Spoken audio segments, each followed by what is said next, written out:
Good afternoon and welcome to today's Talking Cafe Live. My name's Jayne Couzins and I'm a Home First community agent with the charity, the Community Council for Somerset. And this afternoon, we're going to be talking about independent living. Independent living means housing arrangements designed to help elderly or disabled people to continue with the same freedoms as those who are younger and non-disabled. So there are some purpose-built complexes to support this, but today we're going to be looking at how the elderly or disabled can stay in their own home for longer by making adaptations and using specialised equipment. So the government encourage independent living, and you can choose to pay for help, or it's possible, if you qualify, to get a grant. If anybody has any questions during this session, you can pop them in the comments box and we'll do our best to answer them. Today, our guest is Clare Steel, who'll be talking about how she and her husband have adapted their home to sustain independent living. So welcome, Clare. It's very nice to see you here. And please, can you tell us about your experience regarding the alterations and changes that you've made to your home to make it safer to live in? Okay. Thank you. Very happy to do that. And as long as people remember that this is about us and what we've done and what we thought was the right things for us. But all the way through that, I'm saying about what we thought, what we think are the right things for us. And it's because we've thought about it, about independent living, that we've done these things. And if I can get across anything today, it's about please think about it well in advance, rather than things being sort of done in crisis.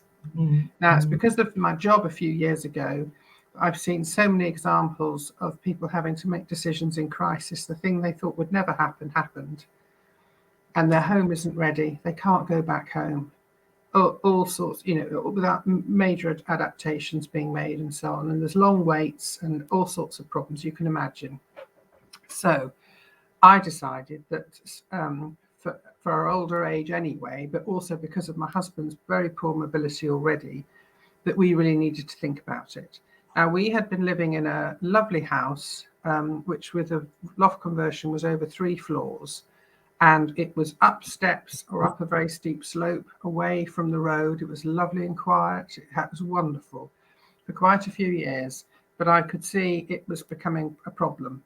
And we needed to get on and move while we could, but to find the right house in the right place.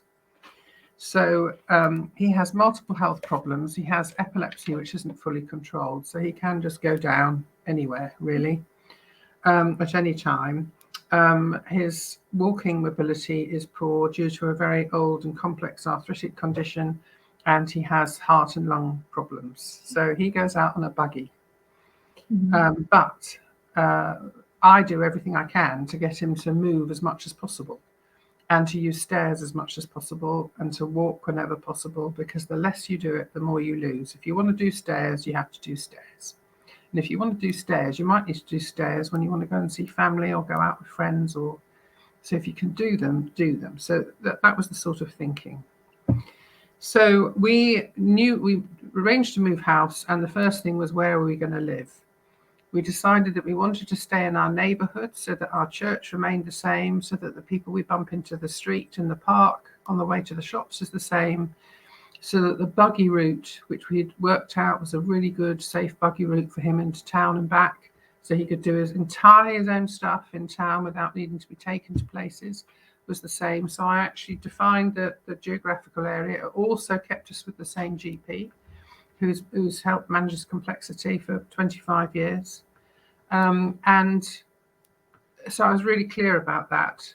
And then it was, what sort of house? Or are you going to move into a bungalow?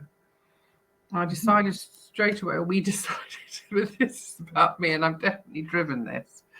We decided that a bungalow was bad news, because if we went into a bungalow, he wouldn't do stairs anymore. And so he would lose more muscular functioning, because he didn't do walking upstairs outside of the house. So it's good for his heart, it's good for his lungs that he goes up and downstairs 2 or 3 times a day, at least, because he doesn't do a lot else that actually requires height work, stepping up. So that was the first thing, is we weren't going to move into a bungalow. So therefore, if you're not going to move into a bungalow with somebody with an ability like that, what do you have to do instead? So that was the way we were thinking about it, and we were prepared to do things instead that meant we had to consider that with the sort of house that we bought. So having looked at a number of properties, we found a property on a small estate that we couldn't go for, but we knew that was the right shape house for us. Plumbing, drains, everything, all of the things, and young enough to not be complicated, and not an ancient house, it's 90s house, to be able to do what we wanted to do. So having chosen that style of house on that estate, we then contacted all the estate agents and explained to them that we wanted one of these houses when it came up on the estate. And that's what happened. One of them got in touch with us and said, and it was during the lockdown, and said, this house is coming onto the market. Yes, we are, because we knew that it was exactly the right sort of house in the estate, in the neighbourhood, on the buggy route. All of that stuff was sorted. So when we moved in, we were moved into a 1990s house that had not been altered at all since it was first built in the 90s, and its previous owners had become very old, and one had gone into a residential home, and then the other one had gone into a home a few years later. And we found it interesting. We didn't know them, so we couldn't comment on their situation, but there wasn't a single adaptation, any sign that they'd done anything in recognition of getting older. So one does wonder whether that might have impacted on the decision to go into care. I don't know. Mm-hmm. But we knew that we had to do things to the house. So that's where our planning came in, because if you're going to do it now, and you've got to do things to the house anyway. So, for instance, I'm now going to give you the examples. Let me just, because I've got some other things to say at the end. I'll just stick with the physical things first. So, modernising the bathrooms. There's the downstairs toilet and upstairs bathroom. You can't get in the bath. He hasn't had a bath for years. It's dangerous for him to try and get in and out of the bath. The dangerous slippage is high. It means one of us, me, has to be with him and so on. So take the bath out, have a very low level walk-in, step-in shower, have a glass panel as opposed to a door, and it's all organised in the room so that if he does fall, because he sometimes does fall, one of us can get in there to help him get up. Mm-hmm. And if he had to be pulled out for any reason, it would not be difficult for an ambulance woman to get in and pull him out, because there's nothing in the way. The toilet and the sink are at the other end. Not like I saw at a friend's house who'd had one of these put in and then had the sink and the toilet put by the gap by the glass. Yeah. So they have to go in and out sideways.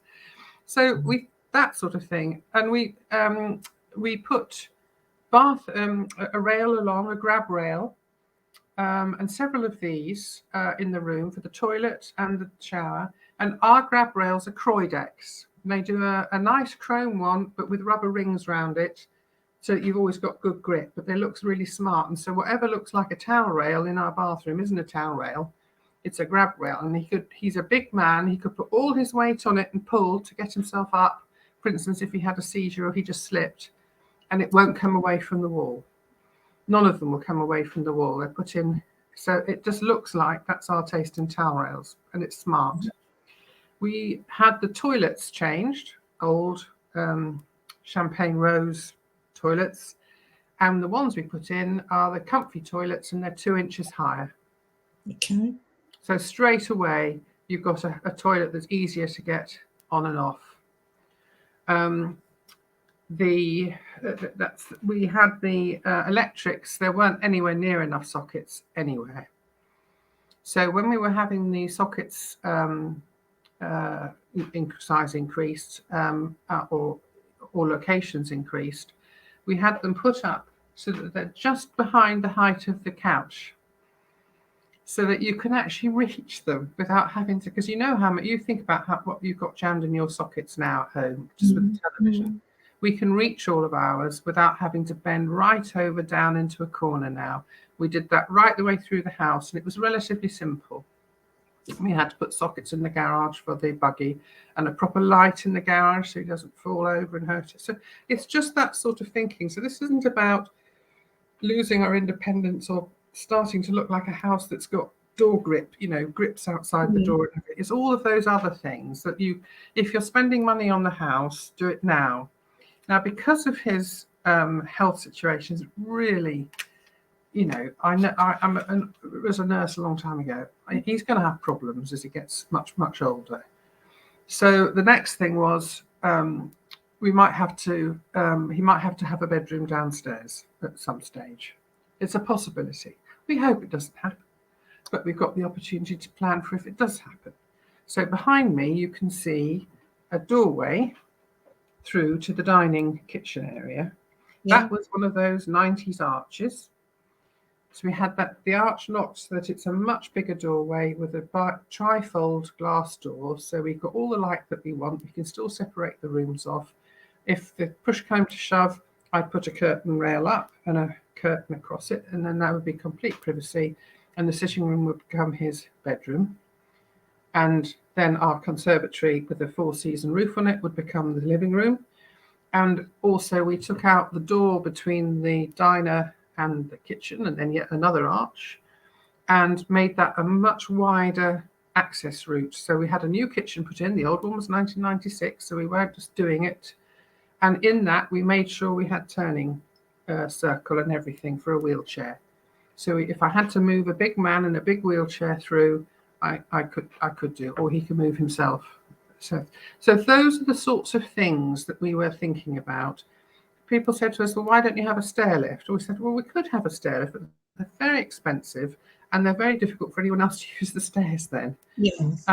So, we decided that we would, because the other thing is, if you do need care, one of the options is to have live-in care in the future at some point. And if you have live-in care, they like to have their own bathroom facilities and so on. They like to have space upstairs. So you're not necessarily wanting to just a person upstairs as well if you're trying to make sure you've got. And I've seen friends think they could do this, and when they contacted the agency to say, can we have live-in care for dad, and they said, well, we require this following environment for our person to live in, and they couldn't supply the environment because they hadn't got the arrangement. So it's another thing. Or if you had companionship, because there are schemes, I think it's called home share, where you can have a young professional come and live in, and they're checked and everything. And it's a particular scheme to support people who start to need some companionship and support, but not physical care at home. So you can have one of those arrangements where somebody comes your tenant and in return for very cheap rent, does a certain amount of support hours a week. They need a suitable environment. All of those sorts of things. So it's worth really, really thinking about it at a time you've got to do things anyway. If you've already done everything and you're just thinking, well, what else can I do? Then what I mentioned about those Croidex grips, so that, if somebody's going to have to pull on something to get up off the loo or up to the bathroom, have you had them put in a way that's really going to work for you? So that's the sort of thinking that we did. We used one thing we haven't been able to do yet, which is we still got to do, is because of the pandemic and the delays and also the supplies, all the prices shot up. So getting the internal work done cost us a lot more than it was planned at the beginning, when we had a project officer look at the costs of it all. And it ate right into the money that we were going to use to have attached to the kitchen scullery area, to the utility room area, would be an extension outside into the garden with a disabled shower and loo. And that would have made downstairs totally possible. And we've still got to do that. But the cost just absolutely ran away. So it's our next big objective, and I haven't forgotten that. But if push came to shove, we would have to have a stair lift for him. But in the Yes. meantime, the other things that I would say to you is that in terms of being independent, it's an attitude of mind, and it's an attitude of mind that needs him to want to be independent as well. Because there are some people who get to a stage where they just sit down in the armchair and switch the television on, and they go, stop engaging. Now, my husband's not like that. He's very sociable. He has a routine each week which involves lots of things. He actually organises events. He runs events, so people rely on him being there at certain times and certain things in the week to do that as a volunteer, and enabling him to stay. That keeping that sociability up is absolutely crucial to somebody's desire to. Why should I have to bother to move? Well, you bother to move so that you can go out and do all the things you like to do. And it's about making sure that for both of us, we're both able to do that. And one of the promises we made each other is that we'll never become one of those people who doesn't go out because you can't leave the person, your partner, your spouse, because you're looking after them and it's not safe to you. We're never going to do that. And everything we organise and how we think about things is that we'll both be able to maintain our social life and our independence whilst supporting each other. And it's an important distinction, because it's very easy when you get one of you becomes very ill and dependent for the other one to think, I just don't feel like it's okay to leave him or her. And it's disastrous for the carer, for both of them actually. It's not a good thing, but lots of people get themselves in that trap. And the promise we have not made to each other, we have not said, promise me you'll never put me in a care home. We've not made that promise, because I've seen too many sorts of conditions where there is absolutely no choice. The needs or the behavioural problems or whatever are such that the only option is that. And the other one is then burdened with the guilt, the family's guilt, because they can't manage. What we've done is, whilst we haven't promised each other that, we're taking every step we can to, first of all, avoid the need for it in our own health, but also to make our arrangements at home and our expectations of ourselves and our family so that it minimises the risk of that. So that as we become much, much, much older, we've got every chance of that care and support being able to be given at home by people we pay for, by neighbours we've got to know that we've supported in the all of those things. The other things we've done is that as we had our wills updated, and we've taken out power of attorney for each other, and our sons have that as well, so that if there need to be difficult decisions made about care and support or finance arrangements, all of that's in place and it's within the family. And we've talked about this within the family so that our sons have a very good idea about, what we do and don't want to happen, and that we put things in place to enable that to be easier for them to manage. The thing we haven't done yet, but we do need to do, is advance directives about what sort of treatment would we, and that's something my husband finds difficult to talk about, but it is the next thing that we need to do, so that if one of us had a catastrophic stroke or something like that, is it, do you keep somebody going, or do you make, say no more antibiotics, or do you say in very frail old age, well, I know, he might benefit from another episode in hospital, but he doesn't want to go. He really doesn't want to go. And I think it's going to make, you're telling us it's going to make a marginal difference. And his choice is he doesn't want to go to hospital, even if there's a consequence. So it's all of that. And it's really complicated stuff. And I'm certainly not trying to tell anyone what they should do, except think about it. Now, in terms of that, because one of the things I've sent to Jayne, is some information I want people to be able to know they can get access to about things that can help, places that can help. But the other thing that's new that I've just come across, and it's in, it's published by Penguin, so you can get it anywhere, but it's in Brendan Books in Taunton. I don't know if it's going to show if I do this. It's the book about getting older. And it's written by Dr. Lucy Pollock, who is our consultant geriatrician at Musgrove, for those of you who are Taunton, Musgrove related. And it's about very old age, this. But again, it causes you to actually think about Mm. things. And I've seen so often people feel as though it being suggested that they have a wrist alarm, or they have an alarm, a digital means in the house of checking if they've fallen or what. There's lots of digital technology as an imposition on their independence. It's not, because you're in your own home. Anything that supports you to be safe and feel safe, and your family feel you're safe in your own home, is great, because the alternatives, no matter how nice the home is not great. So being in your own home and doing what, adapting, taking gradually on board, like we all took on having our fire alarms. We don't see that as an imposition on us being able to tell if we've got a fire or not. We think it's perfectly sensible we have a fire alarm. Some of us have cameras over our doorbells. We have all sorts of things that we've decided is an entirely sensible thing to help us to be safe and to our families to feel safe. Well, there's tons of stuff. But as we get older, particularly on the digital side of things, so perhaps one day you might have a talk about that, Jayne, from somebody.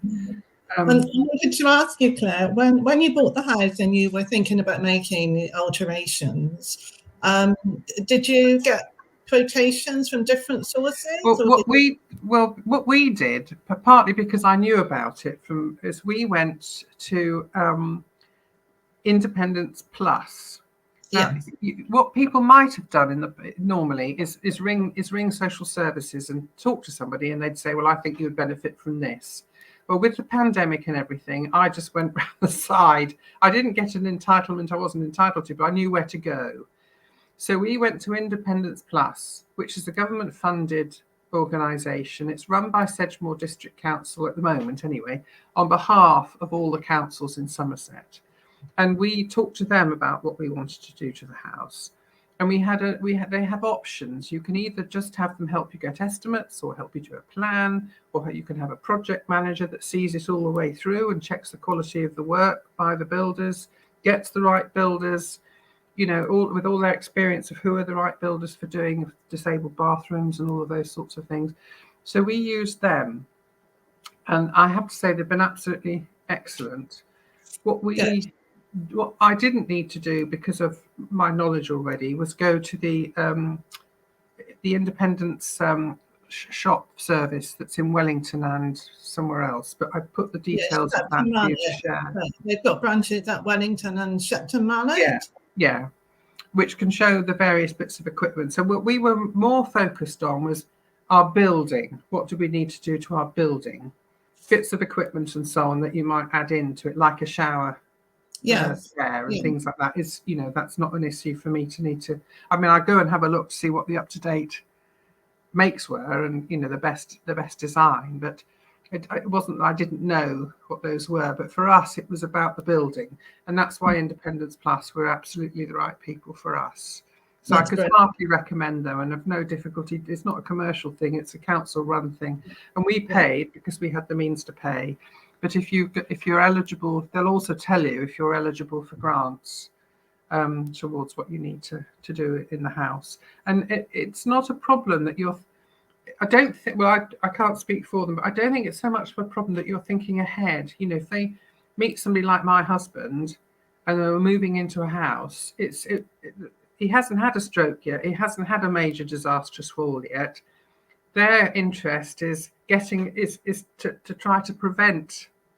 So making sensible decisions and looking ahead, they are absolutely there, because that's the idea. Yeah, and that's really important, isn't it? Because in my role, I've had a couple of instances where an elderly person, has fallen in the bathroom and their door is open and they've fallen across the doorway. And then the emergency services haven't been able to get into the flat because they can't open the front door, because the bathroom door is blocking it. And so in one instance, the fireman it was a first floor flat, they had to break in, through a first floor window. So I think that planning process is just really important that you get it right, isn't it? For your safety. So to use somebody with that sort of expertise is crucial, really. And I wouldn't say our house is a perfect example in every respect, but the major things that we knew we needed to do, we did it with that in mind and used Independence Plus's advice to make sure that we got it right and we didn't make the mistake that, you know, I'm sure a very caring plumber made for that family of putting that shower. And yes, we won't have a door. You won't be able to track around the door. We'll have a glass panel. But they didn't go the step further and the extra cost further of moving things around so that the opening of the shower wasn't in terms of an unconscious body being pulled out. It wasn't blocked by the sink in the toilet, you know, and that's the sorts of mistakes that people can. It's just so easy to make it, and I'm sure we would have made mistakes as well if we hadn't had that really good advice, and also a really good firm of electricians. We arranged our own electricians, but we didn't just have the guy who lives around the corner. We used a good firm that came because there was a lot of work to do, and they've been absolutely excellent. And they've sometimes said to us, "Well, I think actually you're asking us to do this, but I think this might be better." So it's helped us to feel really reassured with the quality of things. And some people pay for their own adaptation, but grants are available. If somebody wants to make a grant, they can telephone Somerset County Council, and the council will make a referral to Somerset Independent Plus, and then a case officer will be allocated, and then they will get back to the client within 7 to 10 working days. So a good service there. And we also, I just wanted to mention as well, Mediquip. Mediquip supply a lot of equipment, a huge range, free of charge. They do need a referral from an occupational therapist, or if you think you might, need some equipment like that, you could ask your GP to make a referral to them. Excellent service again. They deliver the equipment, take it away if you don't need it anymore, and provide maintenance services too. Yeah, that's great. Okay. That's lovely. What else will we? I was just going to mention the Red Cross as well, who have a mobility aid service, and I think they're based in Taunton. There's a Taunton number to ring, and they've got a centre as well in Weston-super-Mare. So was there anything else you wanted to say, Claire? That was really interesting. Yeah, no, I think I've got my main points across. I mean, the thing I'd say about medical, because with our church, I do have a fair bit of visiting of elderly people at home, and nobody likes to waste anything. So I've seen people trying to use the over the toilet chair frame, with the seat on it and the handles. But they haven't even been able to alter the height of it for them, because they're trying on their own to say, well, I don't need to bother anybody because I've got this already. But actually the height of it is nearly causing an accident in itself. And I've got another one. So I went to see her, and her husband had long gone into a home, but she still had his walking frame at home, his walker. And she was starting to use that around the house because she decided she needed it. And it was about 3 inches too tall for her. So please, but there's tons of this equipment around of all shapes and sizes, and please don't just try to we're not in a country where we have to make do and mend. We're in a country where we have oodles of equipment in every size and shape, that we have expert OTs and assistants and Mediquip technicians who will make sure you have the right thing at the right height for you at the stage of life or assistance that you need. So please don't do this make do and mend. Yeah, and everyone's different and has different needs, don't they? It is really important to get that expert advice. Yeah, that's great. Okay, thank you very much, Claire. Thank you for coming along. And I think that's it for today. It was really interesting. Thank you again. Okay. Bye. Take care. Bye. Bye.